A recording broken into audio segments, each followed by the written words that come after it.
మనందరికీ హనుమంతుడు ఎంత బలవంతుడో తెలుసు. కానీ ఆయన ఆకలి ఎలా ఉంటుందో మీకు తెలుసా? శ్రీరామ పట్టాభిషేకం జరిగిన తర్వాత ఒకరోజు సీతాదేవి అయోధ్యలో ఉన్న ప్రజలందరికీ పిలిచి భోజనం పెట్టిద్దామని అనుకుంటుంది. సీతాదేవి వంటశాలలోకి వెళ్ళి స్వయంగా తనే వంట చేసి అందరికీ భోజనం పెడదామని సిద్ధం చేస్తుంది. అప్పుడే హనుమంతుడు వస్తాడు. ఇలా రా హనుమ, నేను వండిన వంట తింటూరా అని చెప్పి హనుమంతుడిని పిలిచి సీతాదేవి హనుమంతుడికి వడ్డిస్తుంది. అది చూసిన హనుమంతుడు ఆకలితో తినడం మొదలు పెడతాడు. అలా సీతాదేవి ఎంతసేపు వడ్డిస్తూ ఉండగా హనుమంతుడు తింటూనే ఉంటాడు. అలా హనుమంతుడు ఎంతసేపు తిన్నా కూడా తన ఆకలి తీరదు.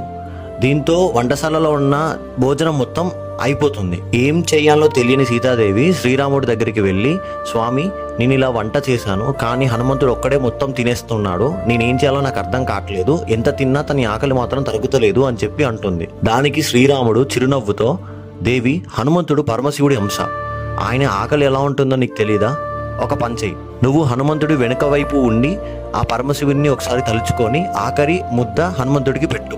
అది తిన్నాక తన ఆహారం అది తిన్న వెంటనే తన ఆకలి తీరుతుంది. శ్రీరాముడు సీతాదేవితో చెప్తాడు. సీతాదేవి వెంటనే హనుమంతుడి దగ్గరికి వెళ్లి ఆఖరి ముద్ద తీసుకొని సీతాదేవి హనుమంతుడి వెనుక వెళ్తుంది. పరమశివుని మొక్కి హనుమంతుడికి ఆఖరి ముద్దను పెడుతుంది. అది తిన్న హనుమంతుడికి ఆకలి తీరుతుంది. ఇలా హనుమంతుడి ఆకలి ఉంటుంది. For more videos please follow పురాణ పుస్తకాలు.